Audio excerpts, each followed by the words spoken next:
This is Jack.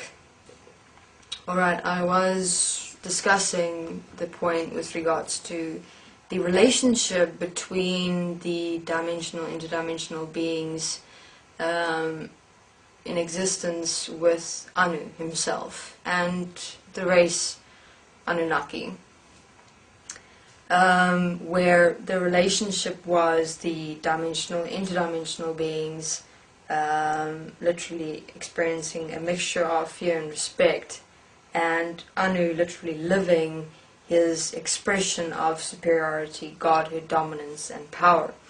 And throughout Anu's presence within existence, beings always submitted to his actions and actually stood in awe of him. And that whole manifestation within creation as the experience of beings, and then Anu himself, led eventually to the point of Anu then having the ability to literally take over existence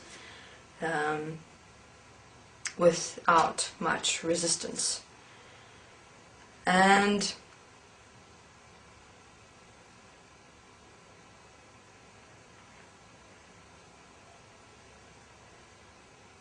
another interesting point with regards to Anu himself is that he never trusted anyone. He always kept even his closest companions at arm's length, and he never really confided into anyone what it is that he was exactly precisely doing or going to be doing.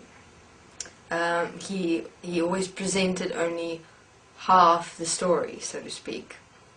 And he did that always with such conviction, meaning his relationship with beings closest to him or who were involved with him during his walk to power, so to speak. He had a very intense, intimate relationship with all beings he was involved with. However, within that intimacy, he had the ability to manipulate and control and direct them as he saw fit within his decision to not trust anyone or anything. That being another point that allowed him to remain within his position throughout time within existence. He made sure that he was always the primary point. And you do that through standing alone. You do that through taking a directive principle point and literally taking beings in your hands and molding, shaping, and forming them according to how you want them, where you want them, and what you want them to do. And that's always been Anu's presence, Anu's expression, the point of who he is, who he was. And he remained that way constantly, consistently.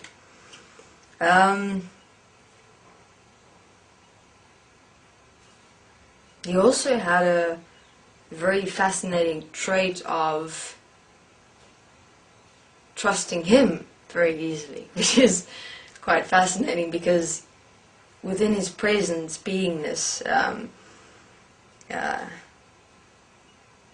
he could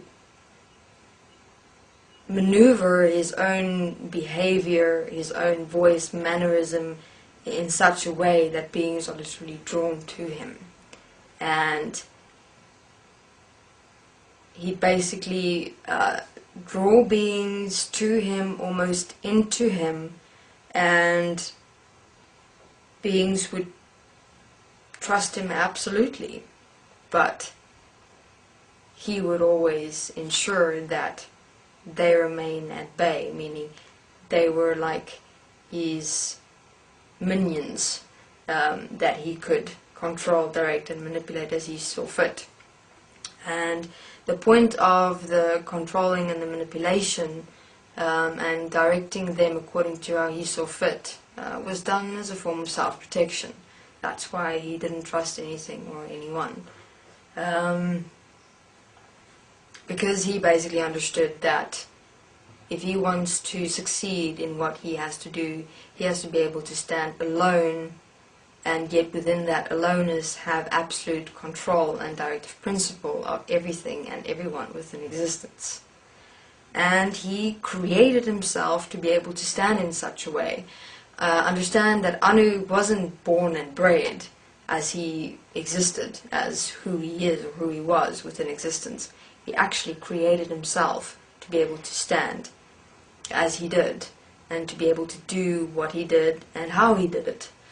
And he practiced when he was younger. When Anu was a young being within the interdimensional, dimensional existence, he used to practice his manipulation, control, and directive principle tactics. How to speak to people, how to change your behavior, your mannerism, your words, the sound of your words, how to keep track of beings, how to be able to read them.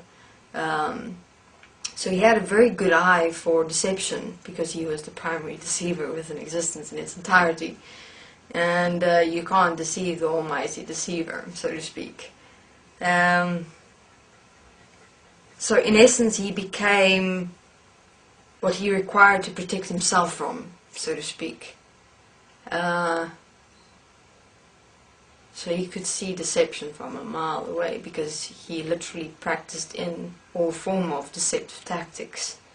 Manipulation tactics, control tactics, domination tactics, fear tactics, anger tactics, all tactics of abilities that would give him